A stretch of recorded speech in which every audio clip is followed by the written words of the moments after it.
मूषक कैसे बने गणेश जी की सवारी। सनातन धर्म की हर कथा अपने भीतर गहरे रहस्य और जीवन दर्शन छुपाए हुए है। भगवान गणेश, जिन्हें विघ्नहर्ता और मंगलकर्ता कहा जाता है, के जीवन से जुड़ी हर घटना हमें कोई न कोई प्रेरणा देती है। गणेश जी को आप हमेशा उनके छोटे गोल-मटोल स्वरूप और उनके वाहन मूषक के साथ देखते हैं। लेकिन क्या आपने कभी सोचा है, इतने बड़े देवता ने इतनी छोटी सी सवारी क्यों चुनी? आज हम सुनेंगे वो रोचक कथा कि कैसे गणेश जी ने मूषक को अपनी सवारी बनाया। बहुत प्राचीन काल में एक बार महर्षि पराशर विशाल यज्ञ कर रहे थे। यज्ञ की अग्नि प्रज्वलित थी और ऋषि मुनि वेद मंत्रों का उच्चारण कर रहे थे। उसी समय वहाँ एक बहुत ही विशालकाय दैत्य आया, जिसका नाम था गजमुखासुर। गजमुखासुर पहले एक दिव्य गंधर्व था, लेकिन अहंकार और श्राप के कारण वह असुर योनि में पैदा हुआ। उसने कठोर तपस्या करके भगवान शिव को प्रसन्न किया और उनसे वरदान पाया कि कोई भी देवता उसे परास्त नहीं कर पाएगा। शिव जी ने चेतावनी दी, गजमुख, अपने बल का प्रयोग धर्म के लिए करना, अधर्म के लिए नहीं। परंतु जैसे ही वरदान मिला, उसका हृदय अहंकार से भर गया। वह जंगलों और आश्रमों को उजाड़ने लगा। यज्ञ विहीन करने के लिए वह ऋषियों के अनुष्ठानों में बाधा डालता।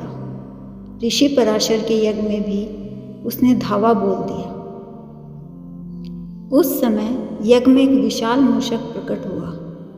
वास्तव में वह कोई साधारण मूषक नहीं था, बल्कि गजमुखासुर के अत्याचार से जन्मा एक राक्षसी स्वरूप था।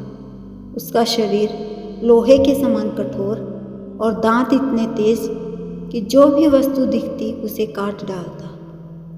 वह मूषक ऋषियों के यज्ञ स्थल में घुस गया और वेद पुस्तकों, घृत पात्रों और अनाज को नष्ट करने लगा। यज्ञ अधूरा रह गया और ऋषि मुनि भयभीत हो उठे। सब और हाहाकार मच गया। तभी सब ऋषि मिलकर भगवान गणेश का स्मरण करने लगे। जैसे ही यह मंत्रोच्चार हुआ, आकाश में दिव्य प्रकाश फैला और गणेश जी प्रकट हो गए। उनका मस्तक हाथी जैसा, नेत्र कमल के समान और स्वरूप अत्यंत मोहक था। उनके आगमन से ही भय मिट गया। ऋषियों ने हाथ जोड़कर निवेदन किया, प्रभु, यह मूषक यज्ञ का सर्वनाश कर रहा है। आप विघ्नहर्ता हैं, कृपया करके इसका निवारण कीजिए। गणेश जी ने मुस्कुराकर कहा, ऋषियों, चिंता मत करो, आज से यह मूषक मेरे लिए ही कुछ विशेष करने वाला है। गणेश जी ने मूषक को देखा। मूषक ने भी गणेश जी को देखकर क्रोध से दांत पीसे और उनके ऊपर दौड़ा। उसका आकार हाथी के बराबर हो गया।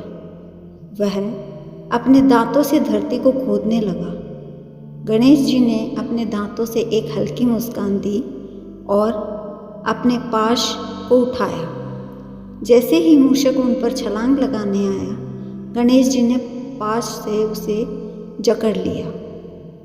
मूषक छटपटाता रहा, गरजता रहा, लेकिन गणेश जी की पकड़ से मुक्त न हो सका। कुछ ही क्षणों में मूषक थककर जमीन पर गिर पड़ा और दया की याचना करने लगा, प्रभु, मुझे क्षमा करें, मैं आपकी शरण में हूँ। गणेश जी ने कहा, तुम्हारा बल और अहंकार तुम्हें अधर्म की ओर ले गया, किंतु अब तुम मेरा वाहन बनोगे। तुम छोटे हो, परंतु तुम्हारे भीतर अद्भुत गति और शक्ति है। तुम मेरी सवारी बनकर विघ्नहर्ता कार्यों में सहायक रहोगे। मूषक ने सिर झुकाकर आज्ञा स्वीकार की। उस दिन से वह मूषक गणेश जी का वाहन बन गया।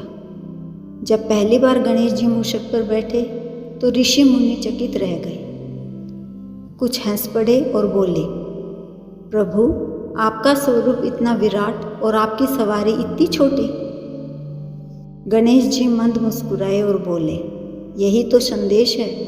इस ब्रह्मांड में कोई भी प्राणी छोटा या बड़ा नहीं है। जिसका उपयोग धर्म और कर्तव्य के लिए हो वही महान है। ऋषि मुनि गणेश जी की बुद्धिमत्ता पर नतमस्तक हो गए। दर्शन और रहस्य। पहला, मूषक का प्रतीक। मूषक हमारे मन के विकारों, इच्छाओं और लालच का प्रतीक है। वह हर चीज़ को कुतरता है, जैसे हमारी इच्छाएं हमें भीतर से खोखला कर देती हैं। दूसरा, गणेश जी का उस पर बैठना। इसका अर्थ है कि जब हम विवेक और ज्ञान से इन इच्छाओं पर नियंत्रण पा लेते हैं, तभी जीवन संतुलित होता है। तीसरा, छोटे में बड़ा। गणेश जी ने दिखाया कि बड़े को भी छोटे का सहारा लेना पड़ता है। अहंकार त्याग कर ही कार्य सिद्ध होता है।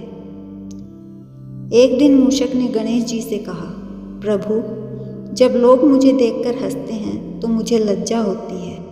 वे कहते हैं, इतना बड़ा देवता और इतनी छोटी सवारी।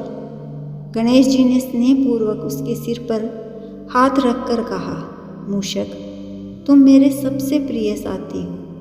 लोग हंसते हैं क्योंकि वे रहस्य नहीं समझते, लेकिन जब कोई साधक मेरी पूजा करता है तो सबसे पहले तुम्हें प्रणाम करता है। मूषक की आंखें भर आई और उसने कहा, प्रभु, अब मैं हमेशा आपका सेवक बनकर रहूंगा। समापन और सीख।